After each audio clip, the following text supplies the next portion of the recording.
Bienvenue sur EDN Story. Aujourd'hui, nouvelle critique sur la chaîne avec le film Ricky Stanicky sorti le 7 mars sur Prime Video. Alors oui, c'est vrai que ça fait un petit moment qu'il est sorti, mais comme j'ai dit que je critiquerais tous les films que j'ai vus en 2024, je me suis senti obligé de faire une critique. Et c'est vrai que c'est assez compliqué à assumer, hein.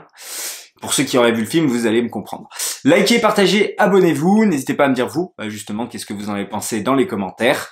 Et voilà, dites-moi si vous avez aimé ou non le film et si vous l'avez vu ou pas d'ailleurs, déjà pour commencer. De quoi va parler le film? On va suivre des amis d'enfance qui ont créé un personnage fictif qui s'appelle Ricky Stanicky, hein, qui va leur servir d'excuse tout au long de leur enfance, mais aussi de leur adolescence et aussi encore dans leur vie d'adulte, hein, puisque ils se servent de ce personnage pour s'échapper de leur quotidien familial, on va dire, et pour trouver une excuse. Sauf que leurs familles ont forcément des doutes puisqu'ils n'ont jamais vu Ricky Stanicky, et ça tombe bien puisque l'un des amis en question a la naissance d'un enfant et l'enfant va se faire circoncire, et donc on va leur demander d'inviter Ricky Stanicky. Ils vont engager un personnage, une célébrité, enfin quelqu'un qui se dit célèbre, qui imite soi-disant des célébrités, et donc ils vont l'engager après l'avoir rencontré dans je ne sais plus quel bled, et il va devoir venir se présenter en tant que Ricky Stanicky. Il y a une belle-mère assez insistante qui a des doutes fortement sur le fait que le personnage de Ricky Stanicky est complètement inventé, et voilà, tout le scénario va se jouer là-dessus. Ricky Stanicky est joué par John Cena.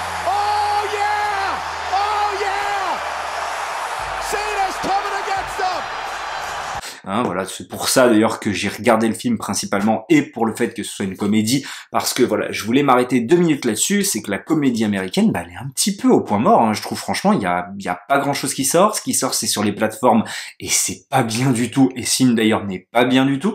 Alors on a, évidemment, enfin moi j'étais fan par exemple de Todd Phillips avec ses Very Bad Trip. Bon, maintenant il est parti sur autre chose avec le Joker, tout ça. Je suis fan aussi de Seth Rogen, je vous l'ai dit plusieurs fois, d'ailleurs n'hésitez pas à aller voir ma critique sur Tortue Ninja, et là encore voilà, il est parti sur les Tortues Ninja, et je n'ai pas trouvé ça trop drôle, j'ai trouvé ça par moments un peu trop enfantin pour le coup. Enfin voilà, j'aime beaucoup la comédie américaine, et là ça fait vraiment très longtemps que j'en ai pas vu une au cinéma, et ouais, et c'est dommage parce que là je me suis dit tiens, c'est le moment de passer un bon moment. En plus le speech est plutôt pas mal, on s'attend voilà de grands rebondissements, à des gags plutôt hilarant, et puis un final qui s'annonce épicé pour les personnages principaux qui mentent à leur famille. Et finalement le film, il n'y a rien de tout ça, et voilà, c'est malheureux. Alors John Cena joue très bien, je trouve, le personnage de Ricky Stanicky, ce qu'on lui demande de faire, etc. Je trouve qu'il le fait bien. Alors c'est pas le plus grand acteur du monde, mais c'est celui en tout cas qui s'en sort le mieux, puisque à travers la bande de pente, je ne connaissais qu'un acteur, c'est Zac Efron d'ailleurs qui a joué cette année l'excellent rôle dans Iron Claw, voilà, film que je recommande fortement, avec vraiment un jeu d'acteur assez exceptionnel, et là franchement je le trouve complètement effacé. Alors faut dire que la plupart des acteurs sont effacés parce que forcément on leur demande pas de faire grand chose malheureusement, et c'est assez dommage de ce côté-là. Les blagues sont malheureusement très potiche, et ça fait pas rire quoi. Franchement, il y a que le début du film avec l'installation des enjeux qui te font tenir en haleine, hein, les enjeux entre guillemets, hein, voilà. Tu te dis putain ça va partir en couille, notamment avec cette belle-mère, et au final, mais quand la chute arrive, donc quand tout le monde découvre le pot-au-faux, mais c'est nul à chier, il n'y a aucune fucking conséquence quoi. C'est résolu mais d'une façon complètement what the fuck. Il a essayé de faire un Very Bad Trip, sauf que Very Bad Trip justement tout est fluide quoi. Je veux dire, quand il y a la résolution finale du film, que je ne spoilerai pas même si le film est sorti depuis longtemps, franchement voilà, tout est fluide, tout est limpide, même quand ils vont à la rencontre de leur famille pour le mariage, etc. Voilà, là tout est logique. Là, mais c'est what the fuck, et tu te dis mais j'ai regardé cette merde pendant 1h30 pour ça, pour cette chute finale, et voilà, et c'est même pas drôle quoi. Je veux dire, c'est trop gros. Franchement, c'est trop gros, ça part trop loin, et voilà, je ne comprends pas le message du film. Alors, c'est assez étonnant hein, parce que c'est réalisé par Peter Farrelly.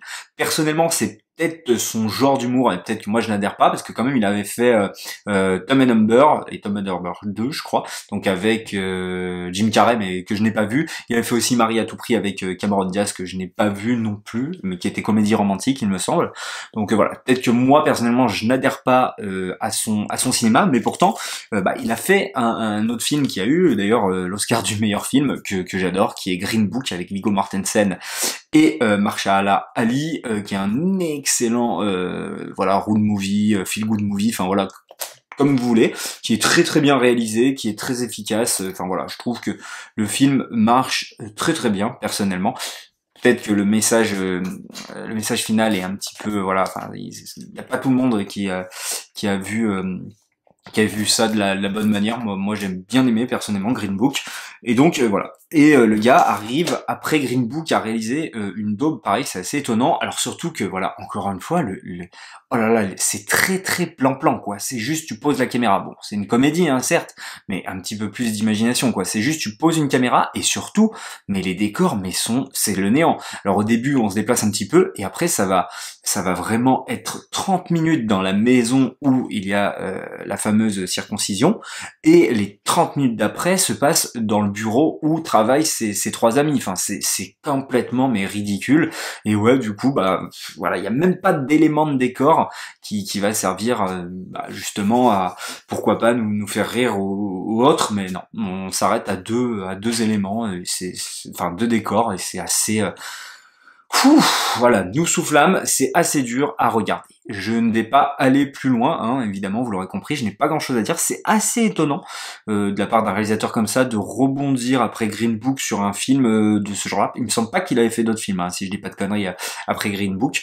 Et donc, ouais, passer de Green Book à ça, c'est assez... et du coup, ça me donne pas du tout envie, mais alors pas du tout, de voir Tub and Humber et Marie à tout prix, quoi, pour le coup. Alors qu'ils sont plutôt bien considérés dans le monde de la comédie, donc ouais. Franchement, bon après j'attendais rien de ce film non plus, hein, je veux dire, voilà, je l'ai mis comme ça, j'en ai fait une critique parce que c'est un film de 2024, mais c'est vrai que c'était pas le film que j'attendais le plus, mais franchement c'est même pas un navet, c'est juste nul en fait, c'est juste 0,5, voilà, c'est nul, y a rien, ce film c'est le néant, y a rien à retenir malheureusement.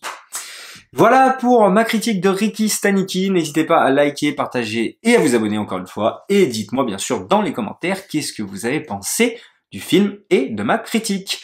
Et comme d'habitude, on se dit à la prochaine pour une prochaine histoire.